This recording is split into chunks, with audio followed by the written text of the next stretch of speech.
The video you are about to watch contains health answers that most doctors are not willing to talk about and don't want you to know. You or someone you love may be suffering with health problems such as digestion problems, weight gain, headaches, and even low energy. Today you will find the cause of most of these health problems that are robbing you and your loved ones of good health. Here today to educate you on this vital topic is Dr. Joel Robbins. Dr. Robbins is a medical doctor, a chiropractor, and a naturopathic physician. He has treated over 100,000 patients and has been in practice for over 20 years. Dr. Joel Robbins has written several books on health and wellness. He lectures around the country and has been a guest on many talk shows.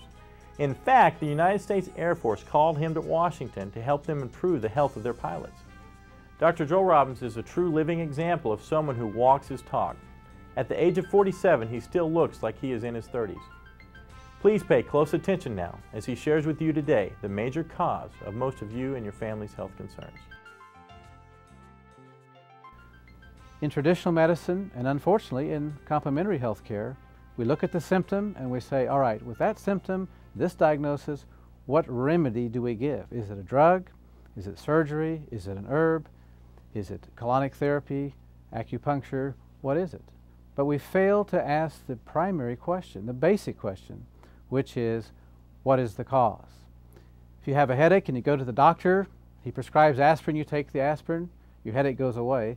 What would logic tell you as to the cause of your headache? Well, that's simple, aspirin deficiency. And yet, there's no such thing. We do not get a headache due to a salicylic acid deficiency. We haven't asked what the cause is. This is like hearing the fire alarm go off in your home and you run up and find the wires to the fire alarm and cut the wire and think, okay, I don't hear the fire alarm anymore, therefore there's no more fire. That's ridiculous. The problem with not looking at causes is that while we're getting relief, we continue to poison the body, we continue to weaken it, and ultimately we end up with some disease process. I believe the number one cause of health problems is auto-intoxication. Auto meaning self, intoxication meaning poisoning. We poison ourselves by our faulty lifestyle. Yes, most of the time out of ignorance. What is the most common cause of auto-intoxication? It's poor bowel function or poor colon health. Oh, come on, you say. That's ridiculous. Well, let me tell you something. There are medical studies that say otherwise. Here are some very interesting facts about our colon.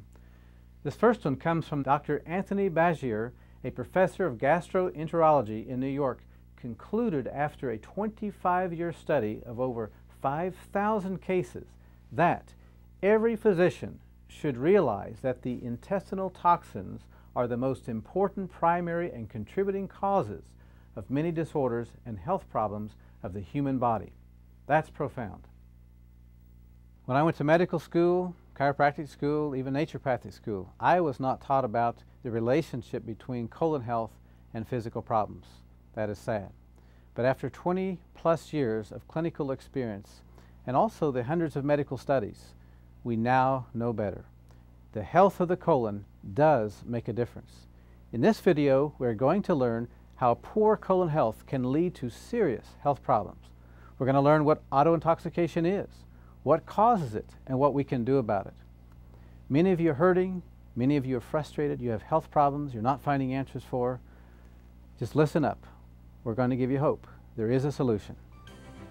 To understand auto-intoxication and its relationship to colon health and our health, we need to have a quick anatomy lesson. Let's look at the digestive system. Digestion begins in the mouth.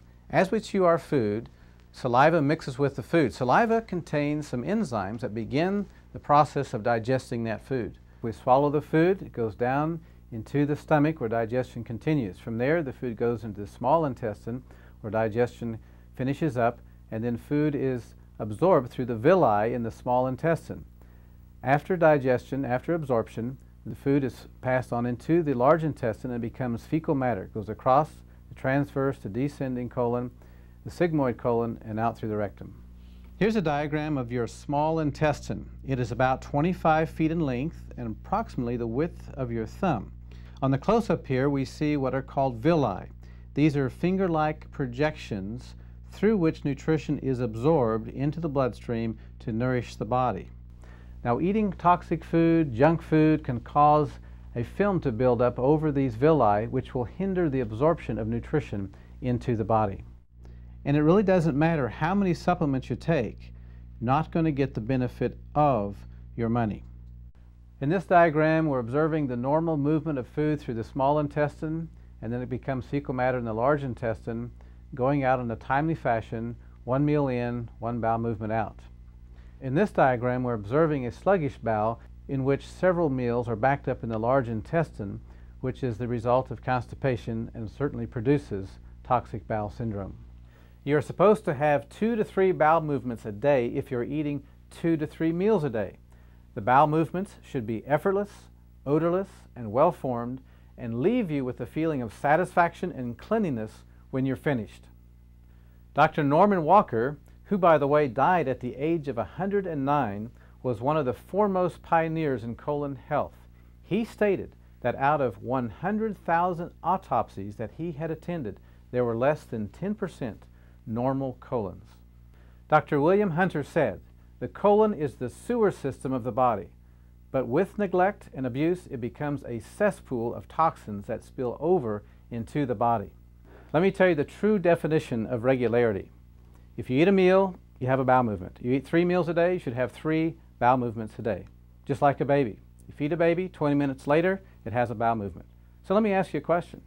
If you're eating 3 meals a day, but you're having just 1 bowel movement a day, or maybe 1 bowel movement every 10 days, as some patients tell me, sometimes once every 2 weeks, believe it or not. Question, what's happening to that food? What's it doing to our body? You're about to find out. Here's a diagram of the normal colon.